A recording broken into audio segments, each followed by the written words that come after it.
What is up, ladies? I am so excited to be here. And I'm so excited to be doing this intensive with you guys. Let me just get a little bit set up here so that I can see what I'm doing. And then we will get started. If somebody could write in the comments that they can see me and hear me okay, just to double check before I start getting into the stuff, that would be awesome. I'll give you a second to do that.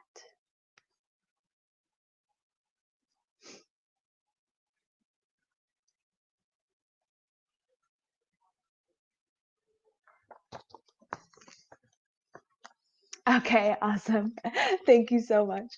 So I want to start here with a little bit about me. I don't think that anybody on the stream today is going to be somebody that I was in SLRC with. So I graduated class of 2017, so the first graduating class of the Tantric Institute of Integrated Sexuality. And I work with men. I absolutely love men. And I want to just take a few minutes to just give you guys an idea of like who I am and just get a little bit acquainted. And one thing that I want to say is if you have a question, just ask it at any time. Just type it in the chat box. And when I take like a second and read the comments, I will answer it. So I have always had an affinity for the masculine. And, people ask me a lot. I do like a lot of podcast interviews and that kind of thing. And they ask me a lot like, why do you work with men? And it's a very interesting journey. And, it's like, I feel excited to share this with you guys because it's kind of rare that you get to speak to an audience of people who are conscious, right? Who really fully understand, the language that I'm using and the references that I'm making.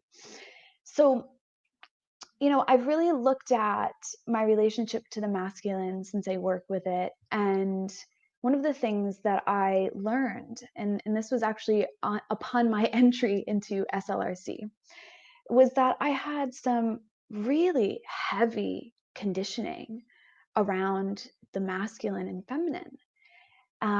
Very unconscious, but super heavy. And one of the things that I remember coming into my awareness for the first time was that I had two best friends, and one of them was a guy and one of them was a girl. And now typically my entire life, my best friend was always a guy. Literally from like the moment I was born, every best friend I ever had was a boy. But I reached this point in my life where my best friend at the time, and still is now, was a woman. And she was my best friend at the time of me going into SLRC. And I just remember this one day after enrolling and like starting to get into like the first few modules, that my friendships were completely unequal with these two people. My relationship with my female best friend was deep and loving and connected and full of trust. And we would explore our consciousness together, and we just had this very deep, intimate relationship. And my relationship with my best guy friend at the time was not that. It was very shallow. It was very like, haha, make fun of each other. You're an idiot. I'm an idiot. Ha, shut up, shut up, shut up. Like joke around, like brother kind of joking. Yet in my mind and in my body, my relationship to my best guy friend was here. And my relationship to my best girlfriend was way down here.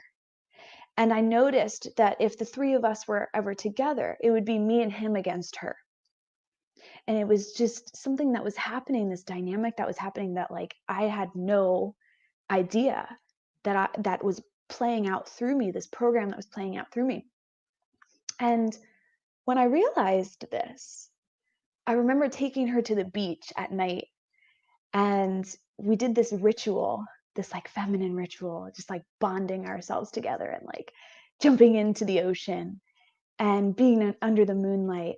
And that was the first time I ever connected, truly connected to the feminine without a means to an end. And what I mean by that is that the conditioning that I received growing up in a very Italian American family dynamic was that the feminine is weak. You know, vulnerability is weak. You know, women are cheaters, liars, backstabbers. They want what you have. They'll be nice to your face till they get whatever you got.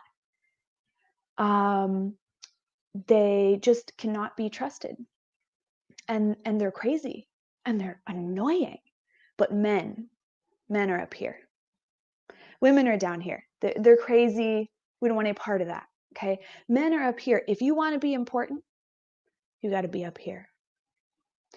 And, you know, there's an interesting thing for me, which is that when I came into this world, I was naturally drawn to the masculine. And that kind of played out in my relationships. Like, you know, my best friend Joey, when I was a little kid, like he was 6 months older than me. And I mean, we were toddlers playing together. And then after that, I was another little boy. Then after that, I was another little boy. And like, it was always drawn to the guys before I even had that heavy conditioning.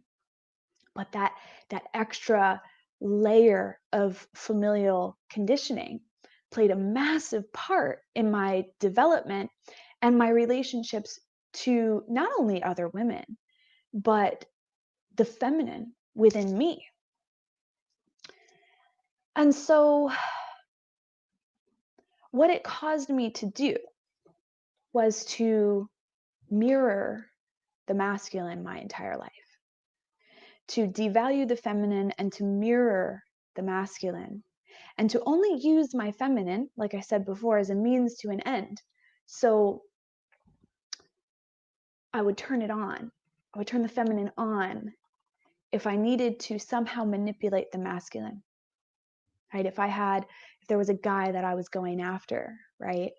And I wanted to just ensnare him. Oh my God, I'm so cute. I'm so soft. Oh, I'm so feminine. Right. But on the inside, I'm like, I've got all the masculine goals. Like, I'm chasing this man, I'm hunting him, and I'm going to be in control of this relationship. So, not only was I taught that like feminine's here, masculine's here. If you want to be important in life, you got to be up here, right? You can't be crazy.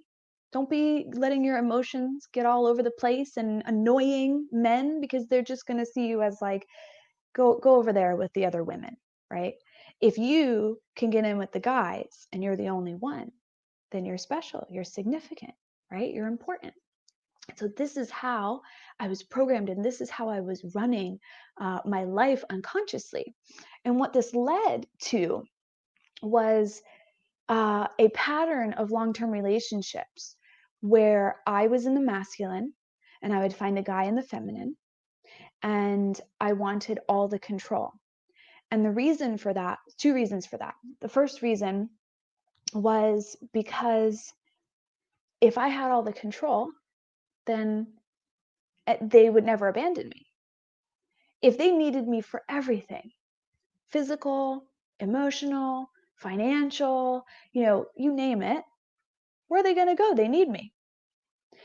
And the other half was watching my parents' relationship, where my dad was constantly kind of making these insane decisions and like dragging my mom along. And she was just, she was just a bag of bones. She just hated her life so fucking much. And I was like, oh, that's not going to be me. Right. So I had this interesting thing with conditioning around masculine and feminine and control. which is masculine, and I wanted control. So the way that I did this was to be in the masculine in my relationships and to mirror men and boys and everything my entire life so that I could be on the same level as them. And, SLRC was extremely difficult for me. I had about 4 billion heart attacks being surrounded by 150 women, or I think it was 160 in the first year. I think it's more now. My God. I mean, I would just have an absolute fucking meltdown all the time. And I remember going to Mexico and I was just I was like, I can't deal with any more feminine. And I remember Andrew showed up and the camera guy, I don't remember what his name is anymore, but him and Andrew showed up like halfway through and I was just like, oh my God, I'm like, they're here to save me. Please let me be with you. Because I was so far out of what was the norm for me my entire life. But it was so incredible to have gone through that experience, to have, been with that much feminine energy, and to have it sort of peel back some layers for me to see that, in very tiny instances, like I'm treating my best friend like shit because of a program. I'm treating her as though she's not as important as this other person, when really my relationship to her is the most important thing in my life. My friendship with her is incredible. So, you start to see these like little things, and it's interesting because I've been able to, balance. I've become an expert in masculine and feminine energy dynamics. So that's the first thing. It's something that I'm so passionate about, and it's played a part obviously in my previous relationships, but also in that I had a sexless marriage for 8 years, which was the reason why I joined SLRC to begin with. And that was just so transformative and so incredible when it came to answering questions. So I focus heavily on that in my work. But the other thing is that this conditioning, which doesn't serve me, or it didn't serve me in many ways when I actually became aware of it, did serve me in one really amazing way, which was the fact that I did mirror men my entire life. So I know them, like I get them, I understand them. And because I have that window, working with them and applying coaching to them, and then using the masculine and feminine energy dynamics and researching them and interviewing them and just like going so deep with these guys over the last 4 years, has made me really good at it, really very good at it. So in some ways, you can say like conditioning is just, it kind of fucks us up. But in other ways, it can be a gift. And I see that conditioning now when I look back as a gift, because it's really helped me hone my skill. So that's a little bit about me. And I do work with heterosexual men. I'm heterosexual. So that is where I place my focus because it's what I embody. But any of the things that I am going to teach you tonight, you can use for anybody who identifies with the masculine, or who carries masculine conditioning. So I'm going to share with you some of the things that I take my male clients through. And before I get into the principles, I want to talk a little bit about the conditioning that men have. So I'm sure that of those of you watching, especially having gone through SLRC, you are very familiar with the conditioning that we have as women around, everything, our sexuality especially, right? And, all of the conditioning that has come through, ancestors and generations of patriarchy and all of this kind of stuff. Well, men have equal amounts of conditioning. And this is very interesting to me because it plays out in a way that actually could seem sort of invisible to us as women. And even though I'm so connected to the masculine and I understand the conditioning and I work with them all day, there's still a big part of being a woman that when I interact with my partner, I sometimes kind of forget that he's a feeling being, that he has his own set of conditioning, right? Because they're not so expressive about it like we are as women. So first thing is masculine conditioning. What is it? It is three things. It is the idea that to be a man, you must be physically strong, emotionally avoidant, and you need to fuck a lot of women. And I love explaining this because it's ridiculous. It's something that is immeasurable. And one of the heaviest things that guys today are dealing with is this constant state of failure. They're just walking around with like a cement block of failure, like inside of their bodies, all of them. And it comes from this idea that they have to meet these three requirements in order to be considered a man.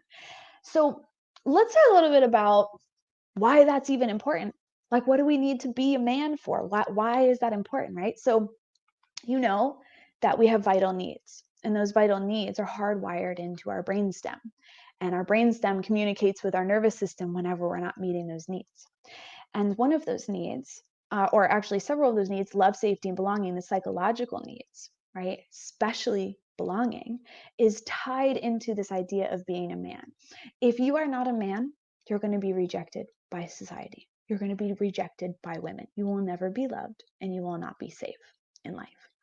So the idea that we sort of inject into little boys from literal birth is that one day you're going to become a man, and that means that you have to be emotionally avoidant, so disconnect from your feelings.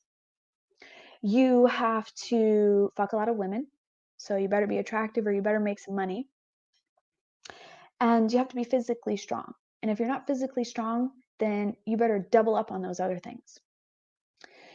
And the problem with this is that we are feeling beings. There is nothing beyond feeling. It is all that we are. We are literal walking chemical reactions. So there's nothing beyond feeling. So when we take a little boy and we say to him, "Oh, boys don't cry, man up, don't be a pussy," what we're actually saying under that statement is it's an insidious message of just disconnect from your existence.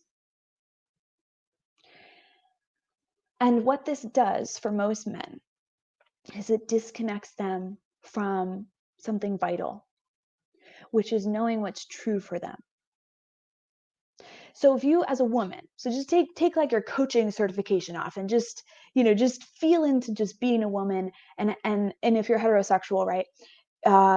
Having been in relationship with men who have disappointed you, men who have cheated on you, men who didn't know where the fuck they were going in life, right? Have no purpose. They're afraid of being afraid, right? And feel into the conditioning of to be loved, to be accepted, you cannot feel. Working with men for as long as I have, I can tell you one thing, because people ask me this all the time, especially women ask me this all the time. What do guys want, right? And guys will say to me, what do women want? Everybody wants the same thing. And that is to be loved, to be seen, heard, witnessed, and accepted in all that they are. Every man I have ever worked with has just wanted to be loved, and they don't know how. They don't know how. So the beginning, the core of the experience that most men, and I'm talking like 99.99999% of men out there, The experience begins with this idea: do not feel. Okay? So these three core things that are taught to men, and this is like a global thing. And in some cultures, they push one more than the other three, and others it's like all three, right? So like as an example, if you go to a place like Italy, kissing other men on the cheek and showing affection to other men is acceptable. But you still need to get a lot of women. Right? And so in the US, that's unacceptable. To show any form of affection towards a man is completely unacceptable, right? So all of this starts with feeling. Okay? So if we're teaching little boys, disconnect from what you feel, what it's doing is pushing them into the logical mind. And most men, they live up here. They live from here. They disconnect from their heart, their guts, and their dick. And these three places, as a woman, it's really no different. They hold extreme amounts of wisdom. So one of the things that I teach men is that their dick is, it's the energy of passion and creation. But in our society, we treat the dick like it's a joke, like it's disgusting, like it's dirty, like it's just something like gross. When really, we need both a vagina and a penis to create life. They're powerful together. It's not just one is better than the other. We need both. We need both to exist together. And so you've got this conditioning in the dick area of, oh, this is a joke. Oh, I'm going to hit you in the face with my ball sack. Ha, ha, ha, ha, ha. Right? And then you've got the gut area. And if you're taught, don't feel, intuition is going to be a very foreign concept. Right? That is the power of, it's literally the power of power and intuition. This is the core of your body. It is your trunk. Hold your whole body together. All of your limbs are connected to it. This is your power center as a man. Your heart is obviously love, and your head is logic. And logic is important. It's problem solving. And then we also have imagination. But guys are taught, be in logic, because logic has nothing to do with feeling. It's problem solving. It's facts. It's numbers. It's non-emotional.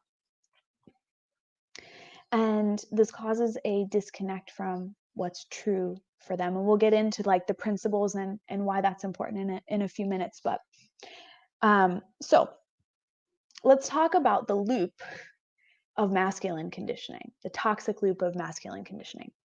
So you're taught your whole life, don't feel, right? And then you have no tools, no understanding whatsoever of, feeling. And it is inevitable in life that you experience something emotionally profound, whether that be, death of somebody, heartbreak. At some point in life, as a man, you are going to experience something emotionally profound, and you are going to be completely unprepared for it. So we've got an activation of the nervous system. And thank you. I'm glad to provide the clarity. So you have an activation of the nervous system.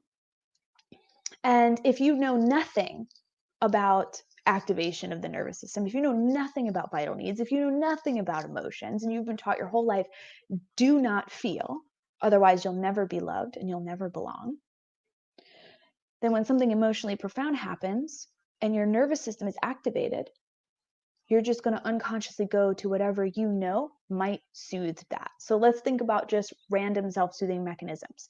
We've got binge watching TV. We've got binge eating, drugs, alcohol. We've got orgasm, right? And then we have the one thing that nobody ever talks about as a self-soothing mechanism, which is suicide. The male suicide rate is 4 times higher than females. And I believe through all of my study and all of my work that it is because of the masculine conditioning, the ideas and beliefs that these guys are taught from an early age, do not feel, that when they become activated, suicide is a way to quiet the nervous system. It's permanent, but it works. And so they don't have an understanding of how do I not only interpret the message, right? Because we know from going through school that the sensation itself is a messenger. The brain is trying to communicate a message through the nervous system. Typically, it's about some threat to your vital needs. They don't know how to interpret the message because they have practiced their entire lives not to listen to the message. They have no idea why the activation is happening or what to do with it. So one of the ways that that I compare this experience to guys to help create clarity for them is to imagine that your body is like a spaceship, right? And you're sitting at the captain's helm and you've got all the buttons and the dials and everything in front of you. And all of a sudden, one of the buttons starts flashing, right? And then there's an alarm that accompanies it. And you go over and you look at it and it's telling you that there's some wire malfunction in the boiler room. Okay, so you send the guy down there, go fix the wire, and the alarm goes off. Threat is okay. The threat has been neutralized, and you move on. But what most guys are living is the alarm bell goes off, but there's no label. So you've got this blinking light, you've got this alarm sounding, and there's no label. And they have no fucking clue what's going on with the spaceship. They don't know if it's a threat coming from outside. Is there another spaceship that's, threatening me? Is it, like we're low on food? Is it some malfunction in the system? They have no idea. And after trying what they think is everything to quiet the alarm, what they're doing is really just putting earplugs in. And the alarm never turns off because it's never been remedied. So you've got guys walking around with earplugs in, guy after guy after guy on an SSRI, antidepressant, anti-anxiety. All they're doing is trying to put earplugs in with the alarm bell sounding. They have no fucking clue what to do when their nervous system is activated, right? So this is where we tie in to the idea of porn. So lots and lots of guys think that actually lots of people on planet Earth think porn is bad. It has a bad aura attached to it. It's just not good for you, right? You get it. And lots of guys think that they're addicted to porn, but actually they get stuck on this loop where the nervous system is activated, right? And they know that orgasm, they've subconsciously realized at some point in their life that orgasm quiets the nervous system, even just for a little while, quiets it. And they were taught, the only way they were ever taught to jerk off or to self-pleasure is by watching porn, right? So they're like, okay, well, my nervous system's activated. I guess I need to have an orgasm. The only way I know how to have an orgasm is to watch porn. But then they have a belief system attached to the porn that it's bad or it makes them wrong or there's something shameful about it, right? So the second they orgasm, that belief system switches on, reactivates the nervous system. And now they're like, oh no, I need to somehow get the nervous system to calm down again. And so this is where you have guys who are just stuck on what I call the porn loop. They think they're addicted to porn. They're not addicted to porn. They're trying to get the nervous system to stop tormenting them. And it just keeps reactivating itself over and over and over. So there are many offshoots to masculine conditioning and what it does to a man. But I want to just highlight very simply two different versions of what comes from these three immeasurable ideas. And I also want to talk about the blueprint of this as well. So when you think about it this way, let's just say you're a man, Okay. If you wanted to model your life after Santa Claus, we'll use Santa as an example because it's Christmas time. You wanted to model your life after Santa Claus, right? You know where he lives, what he eats, who he's married to, what his mission in life is, who he employs, what he does for a living. You know what he wears, you know his attitude, you know his beliefs on things, right? You know what he looks like. If you wanted to model your life after Santa Claus, you could. It's measurable. Get a red suit, deliver presents. Like it's very easy to live up to the blueprint of Santa Claus. Santa Claus is a fictional character. It's not real. When it comes to masculinity, fuck a lot of women, be emotionally avoidant, be physically strong. Well, how many women do you have to fuck to be considered a man? How strong do you need to be? How much weight do you need to be able to pick up? Right? How many emotions do you need to avoid for somebody to finally be like, you did it, you belong? It's not measurable. It doesn't make any sense. It's ridiculous. Okay. And like for me, with that conditioning that I was carrying around and perpetuating my relationships, men have no idea that they are constantly trying to achieve this sense of belonging day in and day out and failing because there is nothing that you can measure it against. If they want to be Santa Claus, great. They know if they're a success, but not at being a man. They don't know whether or not they are a success at being a man because the factors are too immeasurable. So this sense of failure day in and day out is something that sort of, on top of having to live up to those conditions, erodes them. It's decaying. It's exhausting to never feel like you've accomplished something. And this is all tied into belonging, into being loved. And so there's one other thing that I want to touch on before I explain this scale of what happens to guys, which is that oh, sorry, I just lost my train of thought. Give me 1 second here.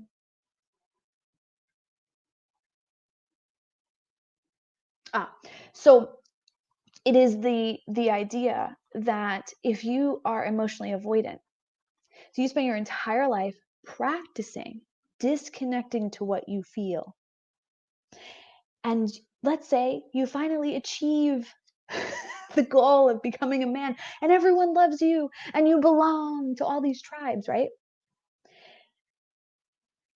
You can't actually feel the love and belonging because you spend your entire life disconnecting from what you feel.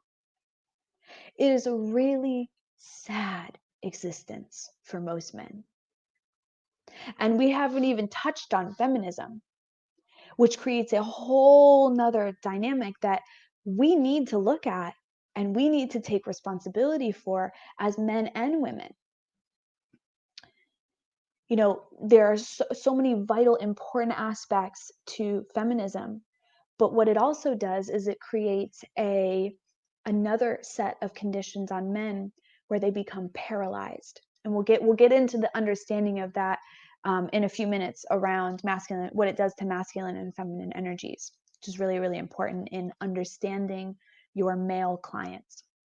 So let's talk about what this conditioning sort of generates. The typical men that you will see as a sort of what's the word I'm looking for? Like a product of this conditioning. So on one end, you have a guy who fully embodies these three things, right? He spends his whole life trying to hit that pinnacle of being a man. And this type of man is very emotionally shut down. He's typically the client that's going to say to you, you try to do the felt sense with him, and he'll say, okay, what does that feel like in your body? Like, describe it to me. And says, well, I don't feel it in my body. I just feel it in my head. So there's real strong disconnect. These are the guys who are very comfortable with emotions like anger, frustration, annoyance, like those hard emotions, and very uncomfortable with vulnerability, heart-centered emotions, very uncomfortable with those. Okay. So everybody wants the same thing, right? We're all hardwired for love, safety, and belonging. So this guy, his experience in relationship goes a little bit like this. He is man enough to get the woman, right? He gets the woman, he gets the love and belonging, but he can't connect to it.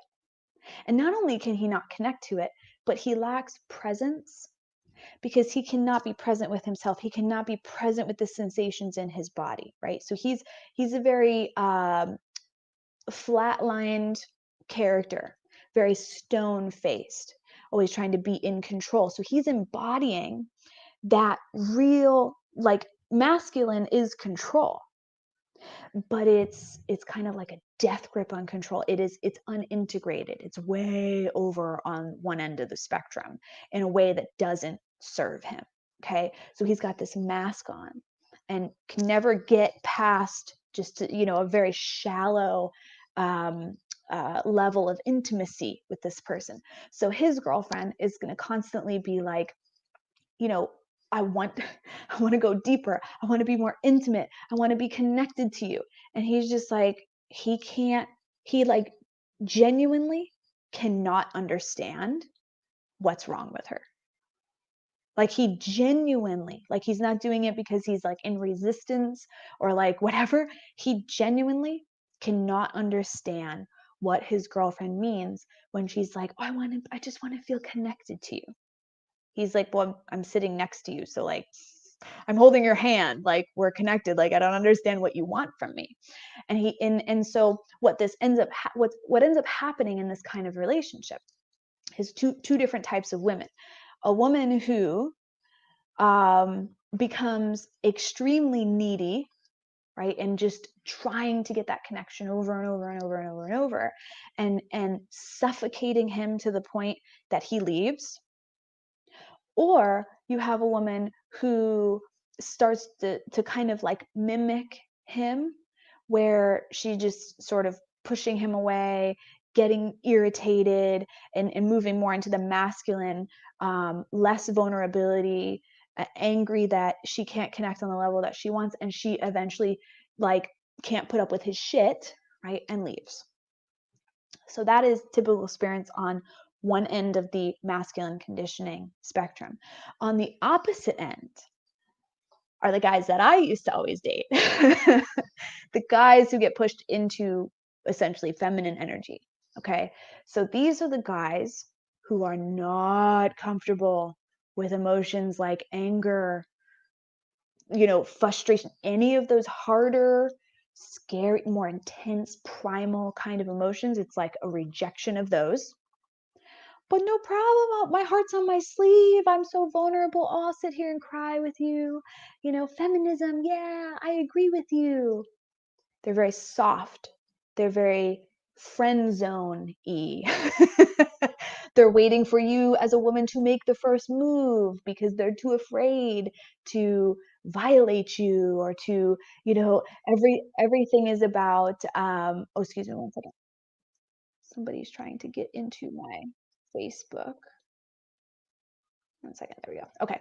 So they're trying to avoid conflict. Ooh, it's too scary for them. They don't want any conflict. They don't want any hard emotions. They don't want their woman to be angry with them. They don't want anything to do with anything that makes them feel like, oh no, I might lose the love or the belonging. Okay. And typically, these are the men who reject masculine. They reject the masculine conditioning. And this is all subconscious. They don't know that they're actually doing it, but they are rejecting the idea that you shouldn't be connected to your emotions. They're rejecting the idea that they need to be physically strong. They're rejecting the idea that they need to fuck a lot of women. And each one of these is going to present differently based on the guy. But they are all affected. I've never met a man who is not affected by this. So you've got this guy on this end of the spectrum, where he becomes very soft, right? He's not doing anything that has to do with direction. He ain't calling the shots, right? And what this ends up becoming is what I like to refer to as happy wife, happy life. So he comes into the relationship in the feminine. She comes into the relationship in the masculine. She wears the pants. She makes all the decisions. And the way that their relationship plays out is the woman, because she can never just fucking be, she can never just be in her feminine and just surrender because there's nobody there to take the lead, right? She just becomes hard and she's just angry and she's just poking and nagging and annoying this guy and just degrading him and disrespecting him 24/7. And the guy is like a zombie. He's, yes, dear, whatever you want, dear. Yeah, sure, whatever. I don't care. I have no emotions. I have no opinions. Whatever. It's whatever you say. And that relationship will eventually implode. Or my grandparents are a great example of two people who fucking hate each other's guts. They will live together out of fear of being alone for the rest of their lives. But the interesting thing is that no matter where you are on that masculine spectrum, right? Whether you're like, I'm a man and I'm never vulnerable and I'm super strong and I can get tons of women, or you're like, oh no, I reject that and I'm so connected to my heart and whatever, the outcome is exactly the same. Neither man on either end of the spectrum can understand why they are not winning in love or sex. What I was saying about the guy who, like, he genuinely cannot understand, like, when his partner says, I want to connect with you.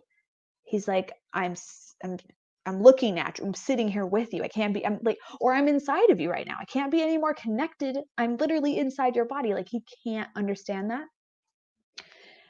The guy on the opposite end of the spectrum, he can connect, right? He can be intimate on that level. But what scares him and what is a huge disconnect for him is purpose, direction in life. And so if he has to take the lead on anything, he's terrified. He's not going to want to do it. And then he doesn't understand, like, where his genuine misunderstanding is, the idea of being in control, leading, driving the train, and letting his woman move into the feminine, into a surrendered state. He can't understand that. So it's the same outcome, which is so interesting. It's like, does it matter where you fall on this scale? And one thing that I have noticed with working with men is that it's not like static. It's not like you're on this end or nothing at all. Some people are, but what I find is, like, it depends on the topic you're talking about. They can change. Sometimes they can be more in the middle. Sometimes they can be on one end or the other. But as an example, Layla gave a great, I think it's the only thing I've ever used of Layla's for men, because I don't remember her having very much on the topic. But there was a practice called fuck kill consciousness. The guys who are on that spectrum of, I'm a man, I'm strong, blah, right? And I hate vulnerability. They will crush that exercise. They'll get right into it. No problem. The guys on the other end, every time, I know, like, I predict it, right? Like, I know if he's, what end of the spectrum he's on, this guy is going to avoid this exercise at minimum 3 weeks. At minimum, because they're like, fuck a pillow, beat the shit out of a pillow. Like, those are emotions I'm not okay with. It's so funny. And then, oppositely, the guy who's on that end of the spectrum, who's like, yeah, when you sit down and you do the felt sense with him, or you go into doing subpersonalities or doing that kind of deeper work, touching, connecting to the heart, that kind of thing, it's like even breath work can be like, oh my fucking God, this is too much for me. Yeah, it's a great exercise. It's a great exercise. Let me see here. I'm curious on your insights on and remedies for premature ejaculation. Yeah. I'm so glad that you brought this up. This is like one of my favorite things to talk about. So there's no such thing. I just want to put that out there. There is no such thing as premature ejaculation. So here's how I'll explain it. Men and women, boys and girls, are conditioned opposite of each other and opposite of our biology. So we know, especially being sex coaches, that women are naturally multi-orgasmic.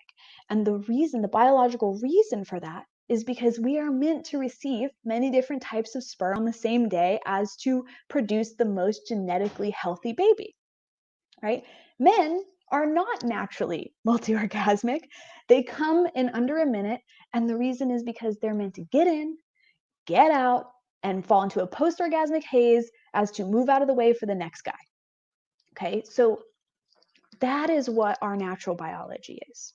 Okay, and when we're small, right, and you guys know, we're taught as women, as little girls, the more sex you have, the less value you have. It's opposite of what our biology says. Little boys are taught the more sex you have, the more value you have. So things become very messy between us because we're taught opposite things. We're taught the backwards. It's not even true when it comes to our biology. So that's the first part. Men come in under a minute. It is the way their bodies are supposed to work. It is just how they are.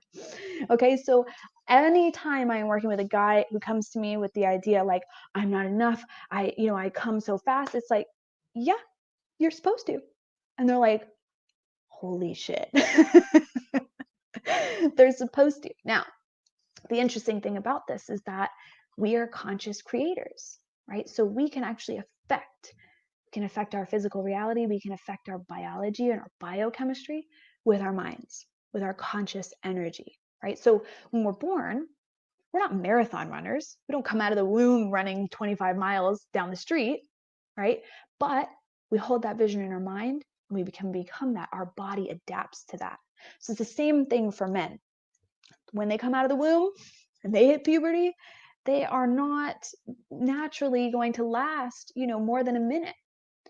But they can hold that vision and they can practice, right? There's many different ways to practice this: breathing exercises, visualization exercises, and using their conscious energy, they can create that.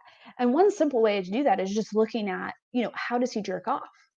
Right? Like how does he masturbate? How is he taught to masturbate?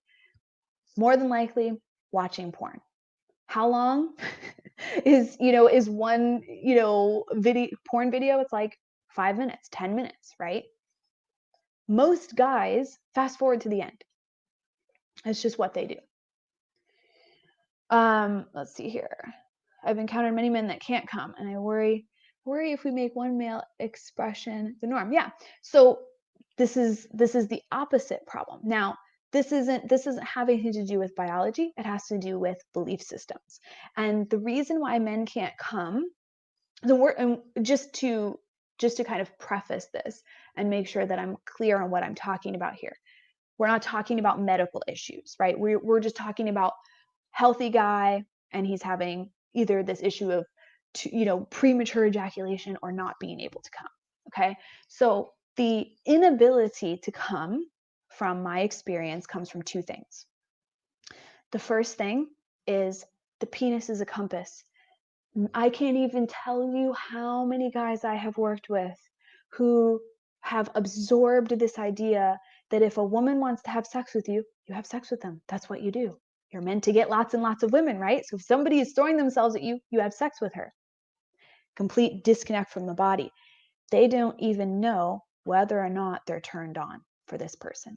It's just that program turns on and says, you got to do this, otherwise you're not a man. So one of the things that I teach my guys is starting to, like we do in SLRC, is like connecting to the pussy, right? And feeling what's a yes, what's a no, what's a turn on, what's a turn off, right? The same with these guys and their cocks. Some guys are so disconnected from their cock that they don't even know that they are not turned on. So this was like one of the best examples ever. I had a client a couple years ago who came to me, and he had sexual trauma, and he was just so upset and frustrated. And he was like, I feel like my body betrays me. He's like, sometimes I get hard, sometimes I don't. He's like, and it's like freaking me out because I never know what's going to happen, right? And so what I just had him do was go through and actually feel into all of his previous partners and which ones were truly a turn on. And he was just like, oh my God. Like, working with men can be so extraordinarily simple sometimes because their level of consciousness based on their conditioning is so shallow. Like with women, sometimes we have to go like so deep and like have this crazy breakthrough. Sometimes we're just like, with men, are you turned on? Like, if you just sit here for a second and think about this woman, do you want to have sex with her? And they're like, oh my God, I never realized that. The second that client started using his cock as a compass, his entire life was transformed. He is not even he isn't even the same. I can't even describe the transformation. Okay, so it can be very, very easy for some of these guys. Very easy. The other reason for not being able to come is level of fear. So fear always comes back to not being enough. We know this, okay? So if a guy can't come, all it means, he's up here. He's not in the body. He's not embodying. He's not connected to this sensation. So why do we go into the head? We're conditioned to be there, or we are in fear. This is problem solving. This turns on, when we go into thought, when we're having sex, we're problem solving. We're in a stressed state. The activation of the nervous system is on, and we're in fear. One of the things that I've discovered is that fear is the only thing that can describe quality of sex. The less fear you have in a sexual experience, the greater the pleasure, the greater that experience is going to be, the better quality that experience is going to be. The more fear, the less quality, the less pleasure. And that's really it. So if a guy cannot come, right, it's all up here. That's it. It's just disconnect from sensation in the body. And then, what did they say here? So the erection not being a green light. So it just depends. Like, this is something that you have to, when you're working with a guy, you have to look at his individual relationship with his dick. It could be something as simple as, there is this belief system running in the background of, I'm just supposed to have sex with whoever wants to have sex with me. That's one of the qualifications of being a man, right? And then if he uses his cock as a compass, right, he'll be able to tell, like, oh, what's true for me? Like, I don't want to actually have sex with this person, right? But also, so the same thing that can make a man not be able to come is the same thing that will make a man's dick soft, right? It's fear. So you may have a guy who's like, I'm so turned on by this woman. I want to be with her so badly. Like, it is a definite yes for me, but I can't get hard. So it just comes back to fear. So you want to look at, what are they afraid of? In what ways do they not feel enough?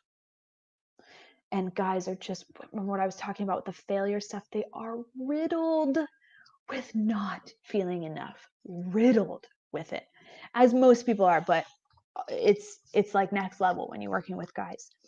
So I want to take a minute here and go over some of the principles that I've created in working with men.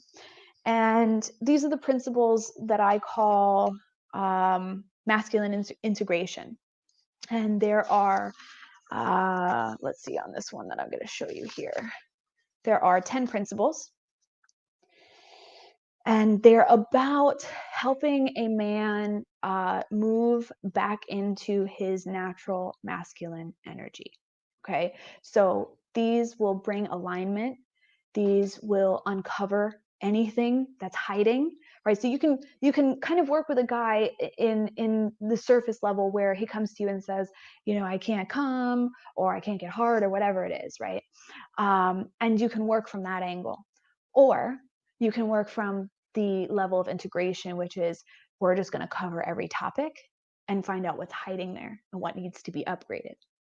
And this is the best, for me, working with guys is the best way.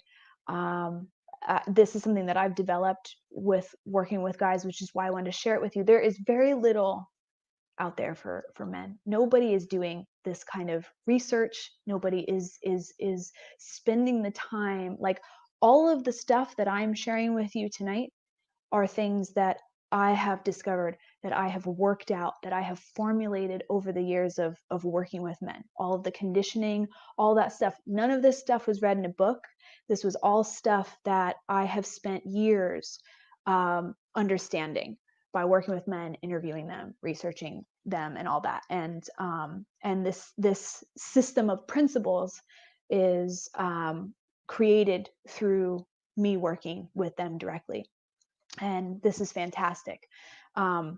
Guys are constantly like, holy shit, how do you know this? Like, I'm a man, I'm in my own body, but like, you knew this. How did you do that? So I wanted to share these with you guys because my mission in life is to bring the male suicide rate down.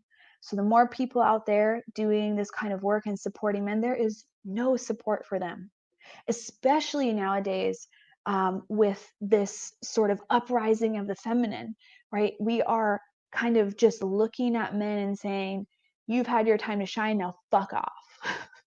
And we don't want to do that. As the feminine rises, we need to also bring the masculine with us. We need to help them raise their consciousness. We need to help them see the programs that are preventing them from being in their true sacred level of masculine energy, because that is what's going to up level the earth, the world, right? It's what's going to create more love, more unconditional love, better relationships, more understanding of each other and acceptance of each other.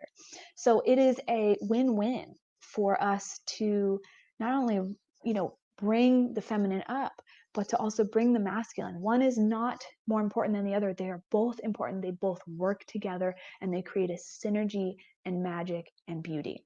And the idea of masculine and feminine, this is not just about heterosexual people, right?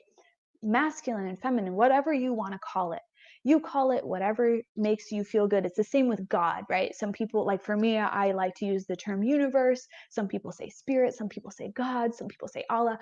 Whatever you want to call it that. Whatever resonates with you, call it that. But we do have, I like to call it masculine, feminine energies. You can call it fire, water, positive, negative, it doesn't matter. Everybody has these energies. We're born with them, and they support us to thrive in different ways. So masculine is control, leadership, future-oriented, organized, planned out, hunting, protecting, chasing. It's movement, right? So it's like a train powerfully moving through the world in the direction of what's true for it. It's groundedness. Feminine energy is the opposite. It is play, it's dance, it's flow, it's experience, embodiment, present moment, and surrender. And we have both of these energies in our bodies. As women, if you're feminine energy dominant in relationship, meaning you are attracted to the masculine, right? And you move into relationship with the masculine, then feminine energy supports you to surrender in that relationship. And what happens when you move into surrender for a woman? So when I say woman, what I mean is somebody who's feminine energy dominant. You experience the depth of love, devotion, pleasure. when somebody is there, their presence is there, their groundedness is there to hold you, to keep you safe, protect you, to love you, you can surrender into your deepest form of love. So this is, these energy dynamics, you're in a same-sex couple, you got the energy dynamics. They create a polarity. It's like magnets, positive and negative. They come together. Two positives repel, two negatives repel. So you think about a relationship, like I don't really think of relationship in the form of like man-woman. I think of it more in the idea of an airplane. So that relationship is just trying to get off the ground and fly through the air and just flow through the air. No turbulence, right? Just flow and just smoothness and no friction, no kink in the hose, right? So it doesn't matter masculine and feminine. It just matters about the positive negative charge. If you have two people in the masculine, the plane will get off the ground because they take action. But it's like having two people at the steering wheel fighting for which direction they're going in. And eventually the plane crashes because there's no solid direction.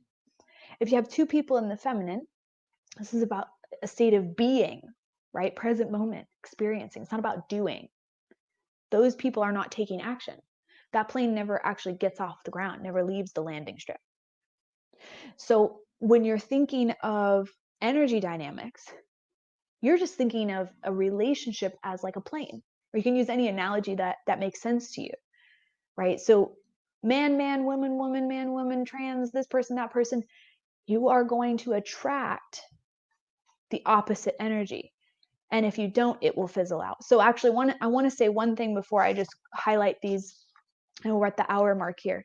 I want to say one thing before I highlight these principles for you guys, which is one thing that I find over and over is that men are pushed into the feminine when they experience a lot of fear. So if they do not trust in themselves, if they are afraid that they're going to fail, what they do is they push off action, control, leadership onto somebody else. They don't want to be holding the bag if they fail. And there's like this very small segment of men that you will encounter who are in the feminine, but they're attracted to the feminine. And what happens with them is that they get in the plane, she gets in the plane, he gets in the plane, right? And there's an initial attraction. She may, like if she's attracted to the masculine, right? Then there'll be an initial attraction. That plane just cannot get off the ground. And what you'll hear him say is, oh, I keep going on all these dates and it just fizzles out. Or I've never had a long-term relationship. I don't understand why. Every relationship I've been in is like 2 months, 3 months, 4 months. I just can't get past a certain mark, right? If you hear a man making that statement, I'm telling you right now, is because he's in the feminine and he's attracted to the feminine.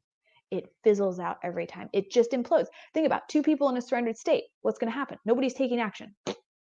Nothing happens, right?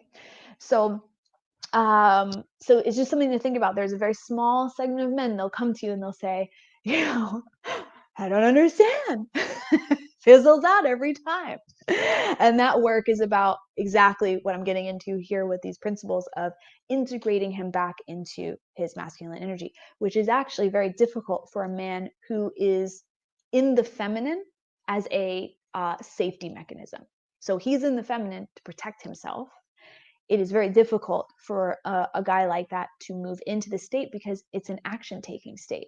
What we're doing as coaches is we are giving people actions to take, right? Whether that be to embody, to do a practice, to think about something, to problem solve, we are making them take action.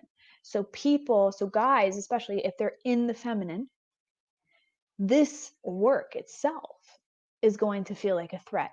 Or you won't be able to, like a lot of the times it's very difficult to sell men who are in the feminine because they're starting to feel overwhelmed. Like, oh no, I don't normally do this much work. I don't know. I'm the one that's going to have to do this. And what if I fail? And da, da, da, da, da, da. Okay. Something to think about. So I'm actually going to pop these up for you guys. Share my screen 1 second here. Okay. Now. So, let's see if you guys can see that. Yes. Okay. These are the first 4 principles here.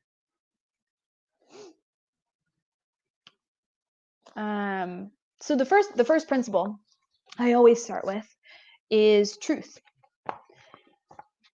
Truth is so important because, most women have not been conditioned away from what they feel. Typically our conditioning says like, you have hormones, like we get it. You're going to be crazy sometimes, whatever. Just don't be too annoying. That's kind of like how the world sees the feminine, right? Like, just don't be too annoying. But like, we get it. Like, you're going to have your moment. With men, it's like, no, we don't accept any kind of meltdowns or outbursts. You just have to get over whatever it is you're feeling as quickly as humanly possible. Okay. So with women, you'll get on a coaching call with them and you'll say to them, okay, what do you desire? Right? Let's go into the 5 senses reality. And they'll say, okay, this is what I want, this is what I want, this is what I want. Sometimes you'll find a woman that's like, having a difficult time, they have a block around that. But typically women are going to be easier to get out of them what it is that they actually desire. And the reason is because we're not typically conditioned away from truth. And truth is simply just feeling, right? And it's being able to interpret the messages coming through your body. And at whatever level you are, the fact that you guys are coaches, right? You're going to have a much higher level of differentiation between what feels like truth, what feels like fear, what feels like a download from the universe, what feels like, your inner child, right? Like we get to a point where we feel something, we're like, oh yeah, I know exactly what that is. Oh, that's my 14-year-old self. Here's what she's got to say today. And so when you're working with a man, most of the time, actually I'd say half the time, because sometimes you have the guy who's on that scale on the end of the scale where he's so far disconnected from what he feels. And then you've got the guys over here who are connected to their heart. You will notice, in the beginning, who you can pull the truth out of, who actually knows what's true for them. You always, working with a man, you always want to start here because this is the foundation for everything. If you imagine that masculine energy is like a train powerfully moving through the world, they cannot move powerfully through the world if they don't know where they're going. Truth creates the second principle, which is direction. They need to be able to differentiate between what is genuine, what lights their soul on fire, what feels true, versus living a life based on fears. You guys already know. It's that experience of, well, I just need a stable job, right? I don't really care that it's not my passion. I was taught that like you just need a paycheck coming in, so I can be safe, right? And you've got these people who are living this sort of flatlined existence because they're in the safe zone, but they're not doing anything, that they're not creating anything that's actually in alignment with their soul. So when you work with a guy, vital to start with truth. Direction is the ability to take action and move towards what's true for you. And then the third principle, which is the most, I'm not going to be able to go like really deep into all of these, obviously, but groundedness is probably my most favorite, and it is the most extensive thing that I teach with guys. And this is all about, like, the core of this is about regulating the nervous system. So there's several different things that I go through in that, we talk about understanding the vital needs and how the brain is hardwired, and how that hardwiring sends messages through the nervous system, very similar to what we talked about earlier around the spaceship, right? Being able to interpret the messages and then creating ways of regulating through food, shelter, water, love, safety, belonging, and learning, self-actualization, and being able to start to differentiate and understand when you have an activation of the nervous system. What is it? Let's interpret the message, right? And now I know what I need to do. So it's about emotional intelligence. It's about regulating the nervous system. You guys will have your own ways of doing that, but this, for me, working with my guys or the guys who are going through my society called the Boys Club, they spend a lot of time on groundedness, because this is where you start to create presence. Any woman out there who is attracted to the masculine, the most attractive thing and the thing that we want most is presence. And that presence is the connection, right? Being seen, being witnessed, being heard, being felt, experiencing the same thing at the same time, creating energetic resonance.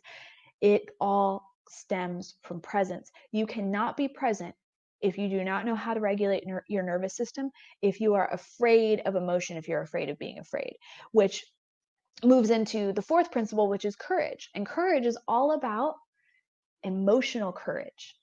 This is where I teach guys, that they were taught to have physical courage, right? The amount of times in our lives in 2020 that we will have to display physical courage is going to be slim to none. But the amount of times, just in a week, just in 3 days, let's say, that we can practice and display emotional courage, it's constant. And so this is about helping men to not be afraid of being afraid, to embody their emotions, to sit with what they feel, to change the relationship. So we have a relationship with every emotion. And one of the things that I do with them in this principle is to imagine, like, the feelings they most avoid, is to imagine that feeling is their roommate. They live in a house with this feeling. What is the relationship?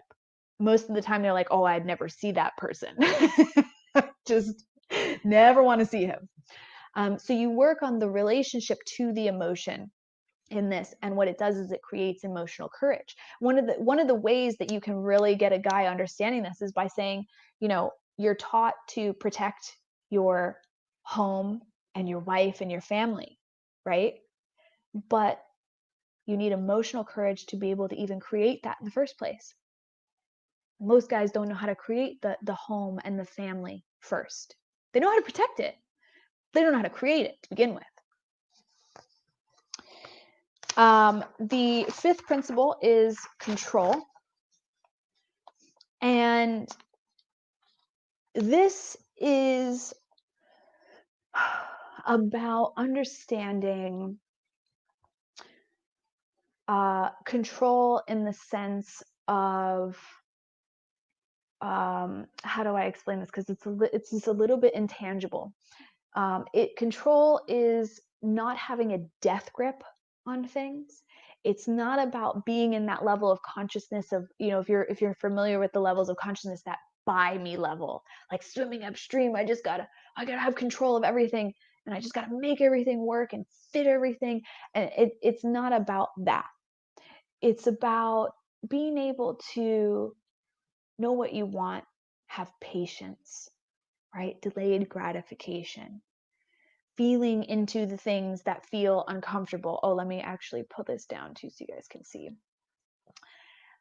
Feeling into the things that feel uncomfortable, but staying with it, right? Like just being in control in your body and of your mind, using your consciousness to focus versus trying to like control things. And it's not about having control over, it's about having control within. Same with power. And also not being controlled by feelings. Most people are, or most men are controlled. It's almost like a button that goes off, right? All of a sudden they feel sadness, and it's like that button gets hit, and they just go, whoop, I'm rerouting. Right? Like, oh, here comes the fear. The button gets pushed. Oh, I'm rerouting. It's the control to be able to like actually. It's like you've learned the courage. Now you're using the control to move yourself towards the thing you're afraid of, because you know on the other side of that is the vision. The sixth principle is power, presence, leadership. So this is one of my favorite things to teach. Presence. It's about being able to feel the fear, feel the things that are uncomfortable, and literally stand powerfully in the center of those things. So one way that I really like to describe this is like the feminine can be like a tornado sometimes, tornado of emotion. So if you're a man and you're in a relationship and your woman is just losing her shit, and you're feeling that feeling in your body that's like, I must avoid this, I'm afraid of this, I don't know what to do with this, right? Presence is actually like imagining standing in the middle of a tornado, and you are so grounded and you're not afraid. You're just letting that thing spin, and you are just witnessing, and you're staying with it. It's not unlike what Layla taught us in tracking a sensation. It is being present with what's happening inside of you, what's happening in your relationship, what's happening in the situation, whatever it is. It's just being present with it, and feeling into that, and staying grounded, like feeling your feet sort of cemented into the floor, and you're like, yeah, give me more of this. Saying yes to it. And then the seventh principle is protection. And I love this principle because when you say the word protection, you automatically think like physical protection. But in this, what you're teaching a man is boundaries. So that for the guys who are way on that opposite end, who are like hard on the sleeve, do whatever you tell me to do so I don't get in trouble, they have very little boundaries. And the guys on the opposite end, their boundaries are so rigid that you just can't even get in there at all, right? They've got like walls up. So the idea of protection is about integrating boundaries that serve you, or releasing boundaries that don't serve you. Okay, goodbye. And then the eighth principle is honor, which is very simply spending time honoring the masculine, right? So just like we talked about before, where in society the cock is a joke. Where's the sense of honoring? Where's the sense of respect for their body, for their heart, for their masculine energy, for connection? So this is very, very simple in just honoring, connecting to the sacred masculine, allowing them to feel into that, because that's one of the things that they really want, right? What's the point of trying to hit this pinnacle of being a man? It's not just about being loved. It's not just about belonging, but it's about feeling like, God, people look at me, they look up to me, they respect me, they find me to be an inspiration. It's teaching them to just start embodying that, honoring themselves, honoring other men, which is very, very rare, especially if you live in I mean, really if you live anywhere, but very much so in the United States. The ninth principle is balance, and this is really an integration of masculine and feminine energies, right? So If you're working with the guy on the end of the spectrum who is afraid of that powerful, raw, primal masculine, you're doing things like the fuck kill consciousness with him, and helping him to embody his raw, primal, masculine energy. And on the opposite end, what you're doing with the guy who's very hardened, very, got to be strong, got to fuck a lot of women, what you're helping him do is to embody his feminine, to connect with his feminine, and creating that balance, helping him to understand that emotions are energy in motion. They're meant to flow in and flow out, not to be locked down in the body or avoided or rejected. And then finally, let me, sorry, I'm getting on a tangent here and just, here we go. Finally, principle 10 is alignment. And alignment is this thing that I created, which is so beautiful and so powerful that by the time they get to the end of this and they're reconnected to themselves, they're reconnected to their own power and their control and their understanding of who they are and the direction they're going, they now have tapped into this incredible superpower of being able to receive the wisdom from their dick, guts, heart, and head. It is feeling into the alignment of all four of these energy centers, of listening to the wisdom of each, of getting them all in a flow together instead of just operating from here 24/7. So I'm going to pause there. I'm going to give you guys a couple of minutes. I know I threw a lot at you. I'm going to give you guys a couple of minutes. If you have any questions, type them in there. I would love to answer them. And I'm going to get a little bit of water, so I'll be right back.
Okay, awesome. Lean. Okay, so I'm curious whether, actually, you know what? I think I can actually show this. Yeah, cool.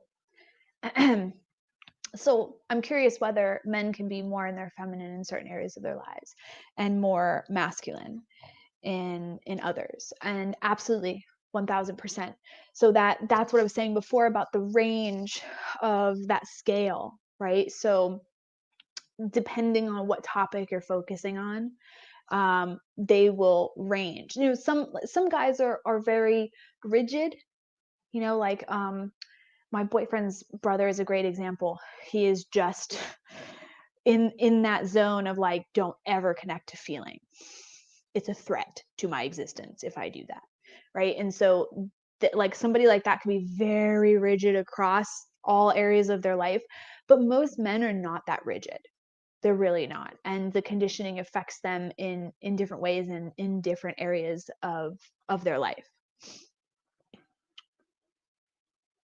Okay. Let me know if that makes sense, if that answered your question. So let's see, Claudia. Thank you very much.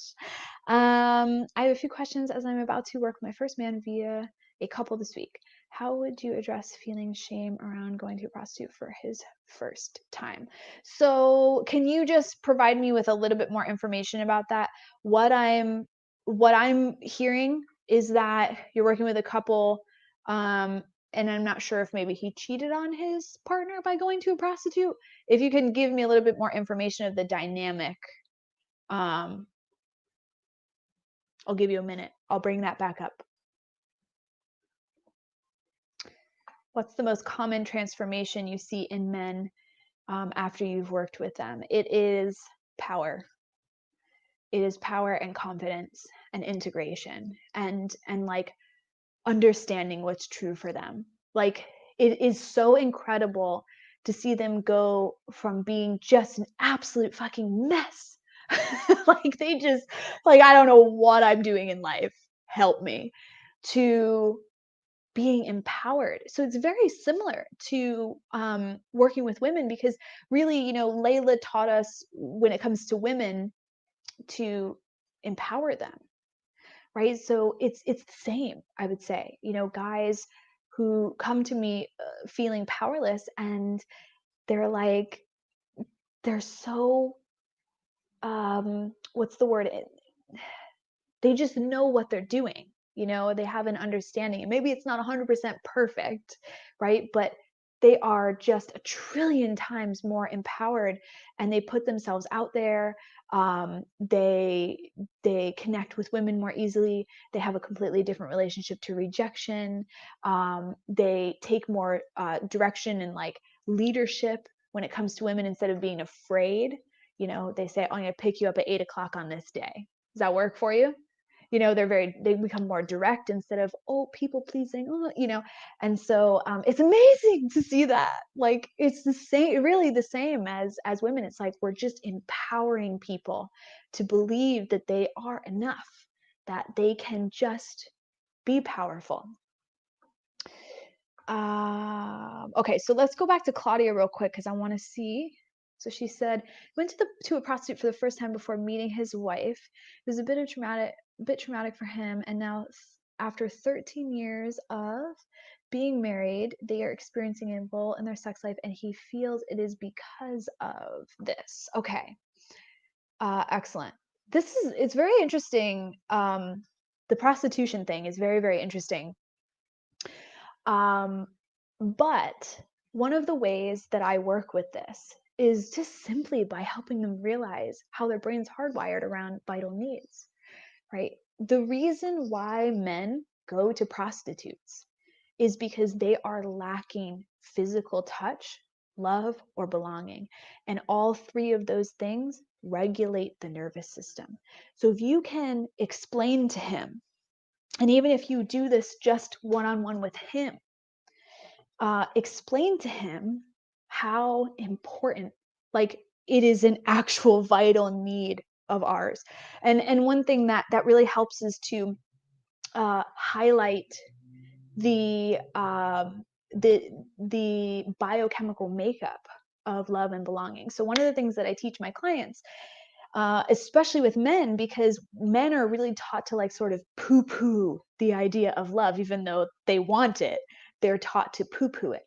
And I show them through science and logic, which is very easily like received by them, how important the biochemicals of love and belonging are in our body. So we have an internal and an external aspect to the psychological needs. Whereas with the physical needs, they're more of either like shelter is a physical thing, right? And food and water is an internal thing. We have an internal and external aspect of love and belonging. So that part of the brain that is hardwired for these needs is ancient. It's running on hunter-gatherer programming. It has not evolved at the speed of our consciousness. So tribe is something that the brain is like, if you don't have this, you're going to be alone in the world and your chance of survival is going to be so slim, you're going to die. We don't live in that world anymore. Like we can be in our apartment all day, Amazon Prime everything, never see another human being as long as we live, and we're not going to die, right? We know that logically, but the brain is still hardwired for tribe. So the external aspect of love and belonging is being physically safe in the world, but there's an internal aspect, which is so fascinating to me. Love and belonging create chemicals in the body that quiet, deactivate the nervous system, and put us in a state of rest and digest. It is only in this state that our bodies detoxify, heal, recharge, regenerate, digest, reproduce. Okay. If we are not getting physical touch, if we do not feel loved, if we don't feel like we belong, our bodies actually degrade. So they did this amazing study, and I love telling the study to my clients, which is they took children in an Eastern European orphanage, and they gave them excellent nutrition, excellent food and water, but no physical touch, no love. And what they found was that their growth markers were down 30 to 40%, and a lot of the children actually developed autism.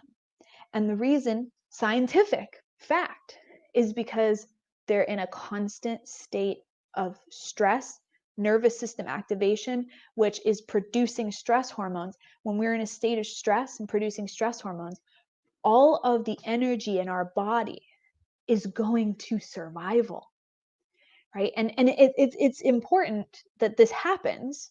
It's not necessarily, it doesn't necessarily serve us in 2020, but the whole mechanism is based on the idea that if some of your energy is going to allowing you to imagine and pick a flower and smell it, and there's no sense of urgency, then that lion that's chasing you is going to kill you. You're going to be dead. All of the energy in your body needs to go to fight, flight, freeze, get out of the situation, remedy the situation. So it actually it takes the blood in your viscera, so like in your trunk area, and it squeezes it out into your arms and legs. So when you go into a state of stress, blood in the viscera, squeezed out into the arms and legs to prepare you to run or fight. The same thing actually happens in the brain. So your prefrontal cortex, the blood there gets squeezed out and pushed into your limbic and your brainstem. And all of this stuff, the heart, the digestive system, the reproductive system, go into low power mode. And most of your immune system is in your gut, right? All of that stuff goes into low power mode. Okay. And we are not meant to be in survival for extended periods of time. Most people are in survival for years. And this is where we get these autoimmune diseases and all this stuff. So if you can present this scientifically to him, not only will it get around any resistance he might have as a man, because it's logical, it's fact-based, but it will also immediately relax the shame, because he will understand that by doing that, what he was doing was regulating the nervous system. So I hope that answers your question. A little bit of a long form there. Let's see here.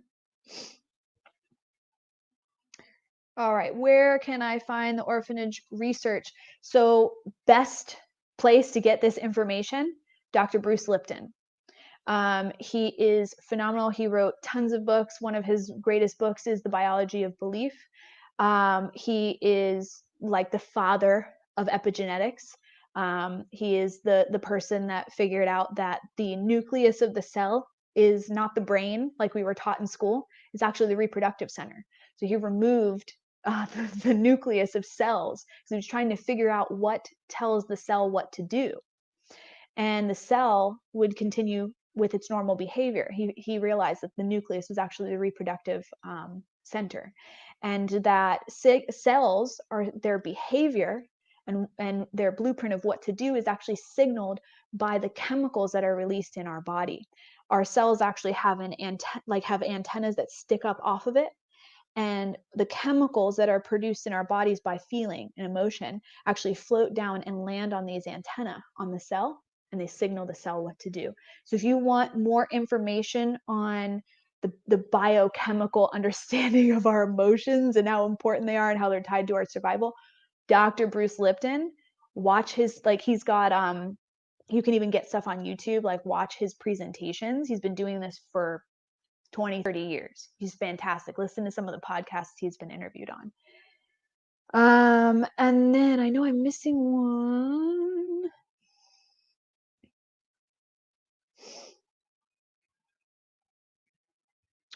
Curious to know how you work with their sexuality. Am I missing something else here? What do you say? Oh yeah, you said the other one. Okay. Do you guide them live into self-pleasure, and how do you avoid them creating sexual desire for you? So, I'd say maybe one or two of the clients that I have ever had did not first ask me out on a date. So it's impossible. I mean, we are highly evolved, powerful, conscious, beautiful, radiant women. The masculine it adores the feminine. It's attracted, it just wants it. And so there's no avoiding sexual desire. It's life force, it's natural. It is what it is. It comes with working with men. But I found that I really don't have to do much with that. We just get into it. I don't entertain any of that stuff, and they usually they follow my lead because I'm very professional. And what starts out as like a crush on the teacher turns into, oh my God, I'm so powerful. I feel great. I could go out and get any woman I want. And my original desire for Justina was actually, just because I was feeling powerless. So I don't really concern myself too much with the sexual desire because I have really strong boundaries. I don't even have to talk about it. I don't have to bring it up. I just simply get into the work, and I think they can feel my passion for helping them. And it's just such a it's just such a different path than like, oh, flirting, like it just dies off instantly. And then you said, how do I work with their sexuality? So I don't do you can do anything you want. If you're comfortable with guiding them live, do it. Go for it. For me, I would say I don't focus very heavily on sexuality, as you probably can see in this thing, because I believe that sex is a side effect. So, like I said before, sex is really affected by your level of fear. I want to share a quick story with you guys that I think is really important. The best sex I ever had in my entire life was 2-night stand. And I mean, I'm talking like soul level sex. And I was like, what the fuck was that? And very long story short, I found out that he had leukemia. And he only found out that he had leukemia a week before he met me. And he started chemo the day before he met me. And that guy had nothing to fear when it came to intimacy. He was facing his own death. I have incredible sex with my boyfriend, earth-shattering sex with my boyfriend. I have never experienced what I experienced with that guy who was facing his own death. When the fear is gone, it's something else. It truly becomes something else. So for me, when it comes to sex and working with guys on sex, I am working on the level of fear, because once they get control of that, their sex life goes through the roof. Their ability to connect to their own body and that kind of stuff is it's incredible. Their levels of pleasure go up, and their experience of connecting with somebody goes up. So I really heavily focus on integration and belief systems. But I do give them some self-pleasuring practices, but I usually create guided audios, guided orgasmic meditations. And I hope that answers your question. And I think that's it for the question. Oh no, wait, there's one more, I think. Did we do this one? do you teach orgasm without ejaculation, and how does this fit into the 10 principles? So I have in the past. It's not really something that interests me. And the reason is because it's just not my passion. Like it's cool, it's fun. I've done it. I've helped guys to do it. But I'm really focused on bringing the male suicide rate down. So my clients really reflect that content essentially. But I would say how it fits into the 10 principles is really just power and control. So like if you're teaching about control, this is a great way. Like this is a great thing to add into that, to teach a man how to, reroute his semen into his bladder, right? Like once a guy experiences that, they're like, oh my God, I'm king of the world. So I will teach a client if he really, really wants to experience that. But I am just so, and this is just personal, my own personal passion is just naturalness. I'm just for naturalness. I think lengthening the experience of pleasure is something that I focus heavily on. But there's just something to me that feels so unnatural about rerouting semen into the bladder. Like I know we can do it, and I know it doesn't harm anything, but it's just not that fun for me. It's just not that exciting for me. So I don't go into it, but do it. If it's something that excites you and your clients want to know about it, do it. Do it. Absolutely do it. But I would say it fits into presence, it fits into power, and it fits into the control principles. And it can be very empowering for a man to feel like he's multi-orgasmic. Very empowering. And that's one last thing that I want to add here before I let you guys go, which is the most important need to a man is sexual validation. But it's not natural.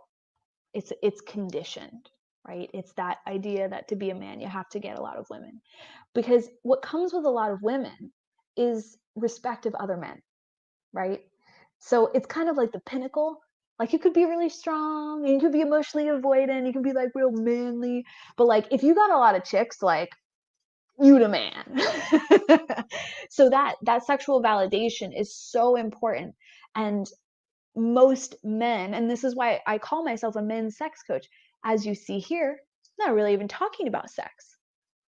Sex happens in the brain. I work with the brain, which is what I tell most clients, right? But I'm not really a sex coach. I'm sort of I'm a side effect of sex coach.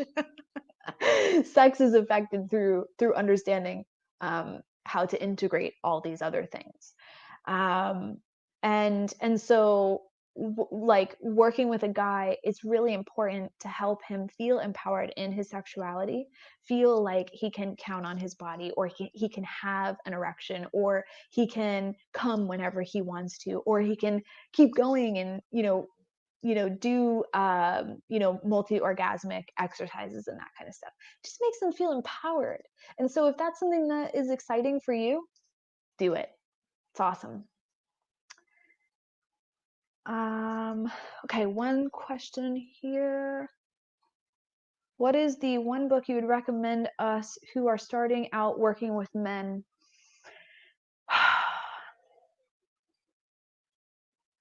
So I would say there aren't a lot of books, to be honest. But if I had to recommend one, let me grab it.